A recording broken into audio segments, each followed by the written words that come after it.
Good friends, percaya nggak tentang adanya orang introvert dan extrovert? Ternyata setelah dilakukan survei dan penelitian oleh beberapa banyak pihak ya, ternyata introvert dan extrovert itu memang ada. Jadi ada orang yang extrovert, ada juga orang introvert. Cuman memang setiap orang itu ternyata memiliki keduanya, memiliki sifat introvert dan sifat extrovert. Cuman yang mana lebih condong nih gitu, apakah lebih condong ke introvertnya atau lebih condong ke extrovertnya? Juga ada istilah dengan nama ambivert, di mana orang ini ternyata memiliki kepribadian yang setengahnya extrovert, setengahnya introvert. Nah, di sini Bang Maman pengen membahas tentang itu. Bang Maman ternyata tertarik melihat kepribadian-kepribadian ini karena juga ternyata ada banyak platform yang menyediakan jasa untuk melihat nih apa kepribadian kita, ada misalkan introvertnya apa, extrovertnya apa, dan ternyata itu punya bagian-bagiannya lagi yang bernama adalah MBTI, teman-teman. Di sini teman-teman bisa juga melakukan tes MBTI yang memang sudah ada di browser-browser teman-teman. Good friend bisa aja langsung googling dan cari MBTI, ada yang gratis dan juga ada yang berbayar. Nanti di sana kita akan ditanya dengan banyak pertanyaan yang dimana nanti menghasilkan dari kepribadian yang kita miliki. Cuman memang kepribadian ini bisa saja berubah seiring berjalannya waktu, karena kan ketika kita menjalani hidup ini banyak hal yang kita lalui, kita semakin dewasa, dan juga itu akan berpengaruh kepada sifat atau karakter yang akan kita miliki ke depannya. Cuman nggak langsung total berubah, karena kan kalau di tes MBTI itu kan misalkan ada INFJ atau ISTJ apalah gitu ibaratnya. Jadi I-nya yang di depan itu adalah introvert kan, sedangkan kalau I depannya berarti extrovert, paling yang berubah cuma di bagian belakangnya doang gitu ya. Dan jarang banget ada orang yang bisa langsung berubah dari huruf I ke huruf E gitu ya, dari introvert ke extrovert. Dan di sini Bang Maman pengen membahas tentang ini karena Bang Maman pengen banget nih untuk melihat kepribadian apa yang Bang Maman miliki dan juga mungkin bisa relate ke teman-teman. Juga karena emang masih banyak banget teman-teman mungkin ya good friend di luar sana yang nggak tahu nih sebenarnya karakter apa yang dia miliki dalam dirinya, sifat apa gitu, apakah introvert ataukah extrovert atau mungkin ambivert teman-teman ya. Tapi ambivertnya emang agak jarang ya ditemui karena memang sebagai manusia itu agak akan susah gitu loh memiliki respon yang sama ya. Ketika kita menjadi orang ambivert, tentunya di sini kita memiliki sifat 50% introvert, 50% extrovert.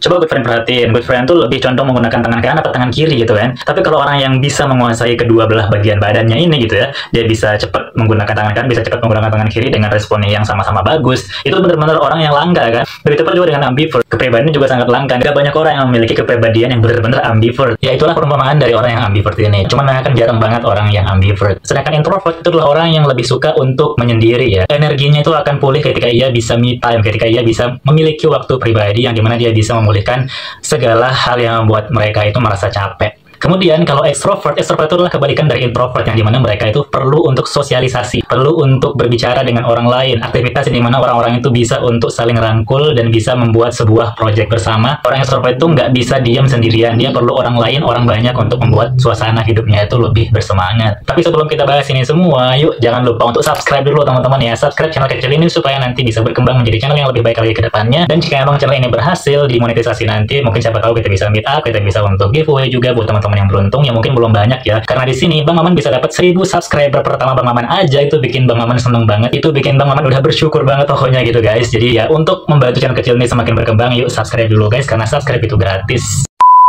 Ternyata introvert ini itu dibagi menjadi 4 bagian utama ternyata teman-teman. Walaupun emang di MBTI itu ada 8 jenis introvert, juga 8 jenis extrovert. Cuman di sini secara garis besar setelah diteliti, ternyata introvert dibagi menjadi 4 jenis loh good friends. Yang pertama itu ada introvert sosial, ada introvert thinking, yang ketiga ada anxious, dan yang keempat ada restraint, yang bisa disingkat menjadi STAR ya, STAR, social, thinking, anxious, dan restraint. Nah, di sini kita akan menjelaskannya. Yang pertama adalah social introvert. Social introvert ini adalah orang yang introvert namun bisa bergaul, bisa bersosialisasi dengan banyak orang. Jadi ibaratnya orang ini introvert, maka sebagian orang dia ini terlihat sangat extrovert. Yang dimana orang seperti ini mungkin salah satunya adalah Bang Maman gitu ya. Karena bisa gitu, karena Bang Maman di sini lumayan percaya diri ya dengan kemampuan bicara Bang Maman, walaupun memang belum profesional gitu ya. Tapi di sini Bang Maman ada kemauan untuk berbicara baik itu dengan orang lain ataupun dengan good friend melalui channel YouTube ini. Jadi kadang-kadang teman-teman Bang Maman itu merasa Bang Maman itu extrovert gitu. Padahal sebenarnya Bang Maman itu introvert ya. Bang Maman juga butuh space sendiri, di mana Bang Maman itu butuh untuk me time. Misalkan dalam seminggu Bang Maman mungkin ketemu sama teman 3 hari atau 4 hari, selebihnya Bang Maman itu sendirian, pengen istirahat, pengen sendirian, pengen untuk mengeksplorasi diri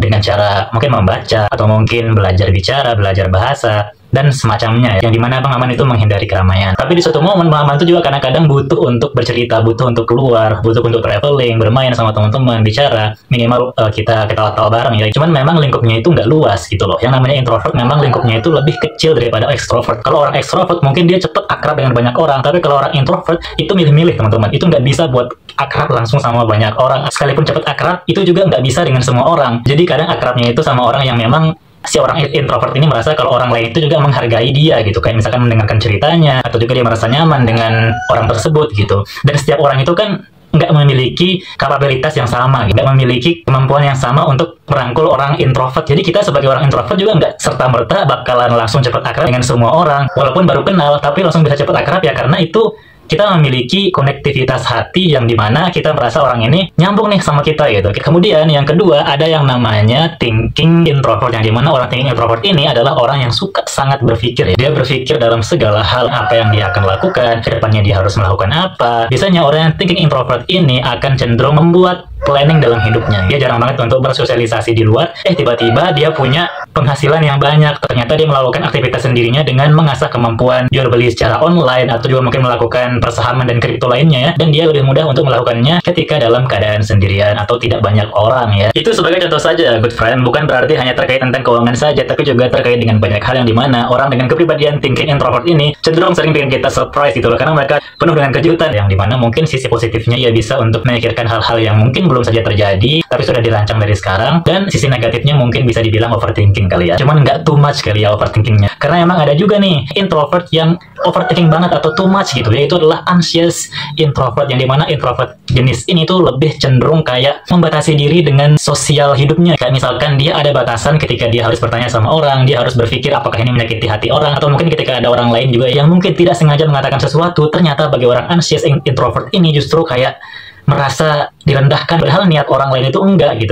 Dari orang yang introvert ini justru itu adalah hal yang besar, yang dimana itu tidak akan mudah untuk diterima bagi orang anxious introvert. Kemudian juga anxious introvert ini kadang itu lebih cepat tersinggung, lebih cepat untuk merasa harusnya nggak seperti ini, harusnya kamu memikirkan dulu dong apa yang kamu bicarakan, kamu memikirkan dulu apa yang kamu lakukan gitu, supaya nanti nggak berakibat seperti ini. Padahal mungkin bagi sebagian orang itu sesuatu yang nggak harus dibikin besar. Cuman kita nggak menjudge ya, karena emang setiap orang memiliki batasan, setiap orang memiliki boundaries ya, yang dimana kita nggak bisa langgar. Dan bukannya orang anxious introvert ini antisosial ya, tapi orang anxious introvert ini lebih cenderung itu overthinking gitu ya, karena dia takut membuat kesalahan, dia takut membuat orang sakit hati, dia takut dirinya itu juga berdampak buruk sama orang, dia takut orang lain berpikiran yang enggak tentang dirinya. Karena memang anxious ya, seperti namanya anxious itu yang berarti dalam bahasa Indonesia cemas, jadi introvert yang penuh dengan kecemasan. Walaupun memang sisi positifnya itu orang anxious introvert ini akan lebih mengontrol dirinya ketika berbicara, ketika melakukan banyak hal juga, dia memiliki planning yang sendiri, dan tidak banyak orang yang dapat bergaul dengan orang anxious introvert.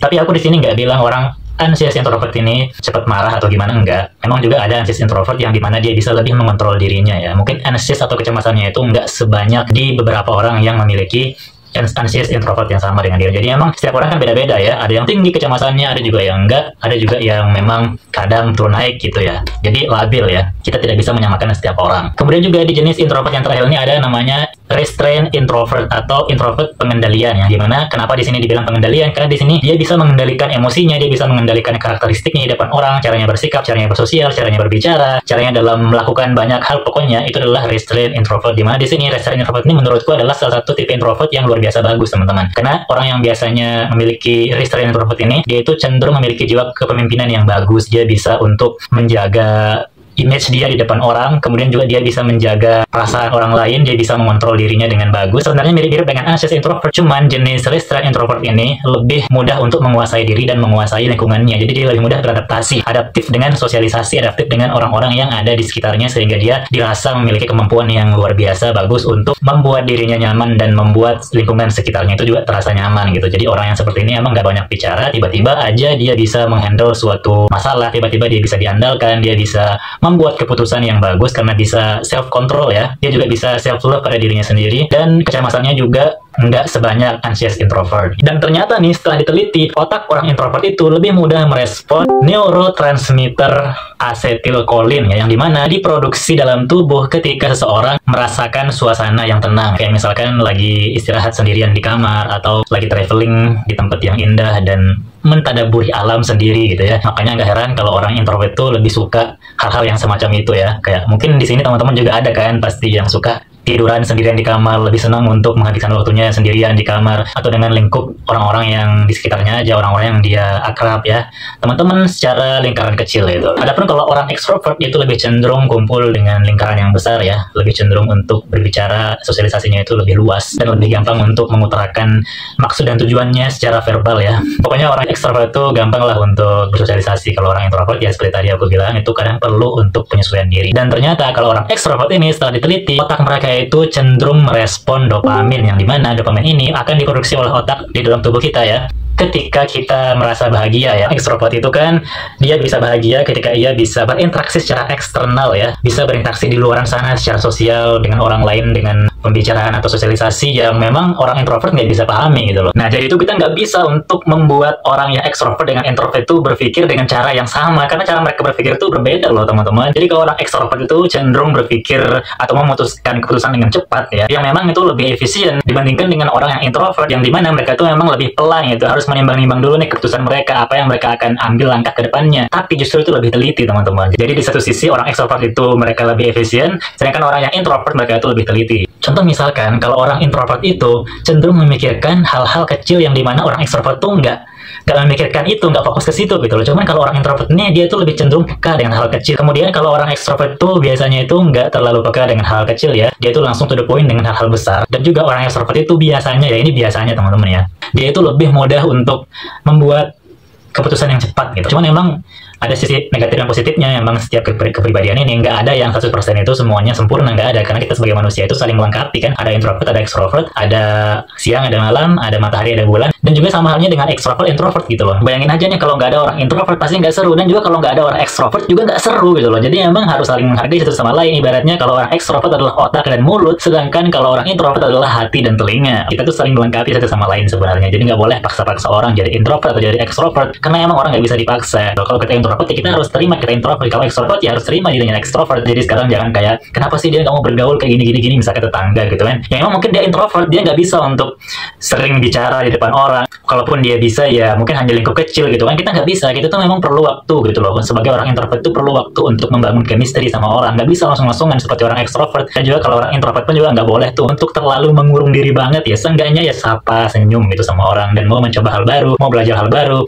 nggak melulu di zona-zona itu aja gitu. Karena emang hidup kita ini perlu perubahan yang lebih baik ya. Kalau kita nggak berubah ya kita akan stuck di situ-situ aja, yang nggak mesti juga harus ditahu sama banyak orang, cuman positif buat diri kita sendiri dan juga orang-orang di sekitar kita. Terus buat teman-teman yang kurang percaya diri ya, atau mungkin yang over percaya diri ya kita harus tahu diri gitu loh teman-teman. Karena sebenarnya kita tuh bukan poros dari dunia ini. Nggak ada orang yang memperhatikan kita selama kita itu nggak berdampak ke orang lain, selama kita itu tidak memberikan manfaat kepada orang-orang itu ya. Jadi orang-orang lain nggak bakal peduli loh. Jadi teman-teman yang introvert misalkan, nanti aku bakal dibicarain loh, nanti aku bakalan diomongin sama orang gitu loh ya. Sebenarnya terserah mereka mau ngomongin atau enggak, tapi sejatinya orang-orang itu tidak terlalu peduli loh, tidak peduli loh dengan kehidupan kita. Kecuali kalau kita memberikan manfaat kepada orang-orang tersebut, baru orang lain peduli sama kita. Begitupun juga dengan orang ekstrovert yang dimana aku harus terlihat keren di depan orang, aku harus begini begitu gitu ya. Ya sebenarnya orang lain juga sebenarnya nggak terlalu peduli. Mungkin kamu bakal dikagumi di saat itu aja, tapi setelah itu orang lain udah lupa. Jadi sejatinya itu sebenarnya manusia itu ego ya, memiliki ego yang tinggi. Di sini aku tidak bilang kalau manusia itu merendahkan satu sama lainnya, enggak ya. Tapi sejatinya ya secara garis besar orang lain itu lebih mempedulikan dirinya sendiri dibanding orang lain. Kayak misalkan kalau kita lagi foto nih, pasti orang pertama yang kita lihat itu diri kita sendiri kan, bukan teman-teman kita. Karena kita pasti bakal fokus apakah kita terlihat bagus apa enggak. Kalau orang lain pasti kita nggak terlalu peduli kan. Jadi ya sebenarnya seperti itu ya secara garis besar. Dan pembahasan yang terakhir ya di sini kita akan bahas kenapa sih orang itu memiliki sifat ekstrovert dan introvert. Apa sih sebenarnya yang mempengaruhinya? Yang ternyata dipengaruhi dari 3 hal, yaitu LGH. LGH ini ternyata yang pertama adalah lingkungan, yang kedua adalah genetik, yang ketiga adalah hormon. Yang pertama misalkan dari lingkungan ya. Lingkungan itu adalah hal eksternal yang pertama kali yang membuat kepribadian seseorang itu muncul. Kayak misalkan mungkin pola asuh, masyarakat di sekitarnya, bagaimana dia dibesarkan, bagaimana orang-orang di sekitarnya bersosialisasi dengan dia. Nah, kemudian yang kedua adalah faktor internal, yaitu dari genetik. Karena kan juga ada pepatah mengatakan kalau buah tidak jatuh jauh dari pohonnya, yang mengibaratkan sifat seseorang itu nggak jauh berbeda dari orang tuanya. Kemungkinan besar kita bisa mengambil sifat dari keduanya atau salah satunya. Misalkan kalau orang tua kita itu salah satunya introvert dan salah satunya itu extrovert, kita bisa aja menjadi salah satunya. Kita bisa mengikuti yang extrovert atau bisa mengikuti yang introvert, atau bahkan mungkin di tengah-tengah kayak ambivert gitu ya. Kemudian juga faktor lainnya adalah faktor hormon, yang dimana faktor ini juga dipengaruhi dari eksternal dan internal. Kayak misalkan seperti yang kita bahas tadi, kalau yang introvert itu lebih condong untuk merespon neurotransmitter asetilkolin ya, dimana dia bisa merasa tenang ketika sendiriannya. Kan itu mencakup lingkungan ya, yang dimana dari lingkungan ini dia merasa sendiri, dia merasa untuk me time dan membuat hormon dalam tubuhnya itu merasa tenang gitu ya. Sedangkan kalau orang yang ekstrovert kan dia lebih merespon dopamin yang dimana dia harus bergerak, dia harus bersosialisasi dengan banyak orang yang membuat dirinya itu semakin bahagia gitu ya, yang bikin hormon tubuhnya itu memproduksi dopamin ya. Jadi kalau faktor hormon ini adalah faktor yang dipengaruhi dari eksternal dan internal. Nah, jadi gitu teman-teman. Jadi di sini teman-teman udah tahu nggak kira-kira teman-teman ini introvert atau extrovert atau mungkin ambivert yang sangat jarang banget ya. Dan di sini Bang Aman nggak menjudge orang yang memiliki kepribadian introvert atau extrovert ataupun ambivert ya. Di sini Bang Aman senang banget kita bisa bervariasi ya. Bahkan ada pepatah yang bilang kalau sebenarnya nggak ada introvert dan extrovert itu, yang ada kita nyaman sama lingkungan kita aja gitu loh. Tapi setelah diteliti ternyata nggak gitu juga, karena emang setiap orang itu memiliki kepribadian yang beda-beda. Ada yang lebih cenderung pendiam seperti orang introvert dan ada yang lebih cenderung talkative seperti orang extrovert. Yang dimana di sini bisa disimpulkan kalau orang itu ternyata memiliki kepribadian yang dimana ada extrovert dan juga ada introvert. Kalau misalkan ada salah kata atau salah penyampaian atau salah informasi ya, good friends bisa sampaikan di kolom komentar, dan jangan sungkan-sungkan untuk bersosialisasi di kolom komentar di sosial media Bang Maman, karena di sini tentunya Bang Maman pastinya senang banget untuk bisa nambah temen. Dan ada rencana Bang Maman itu pengen ganti nama channel teman-teman, karena setelah dipikir-pikir ternyata Bang Maman itu kayaknya lebih condong untuk membuat konten yang bertemakan dengan pengalaman hidup teman-teman. Ya gitu doang, dan pada kesempatan kali ini kita ketemu lagi di konten berikutnya, dan wassalamualaikum warahmatullahi wabarakatuh. Matur suksma, matur nuwun, matur tampi asih. Terima kasih banyak, thank you so much, dan bye.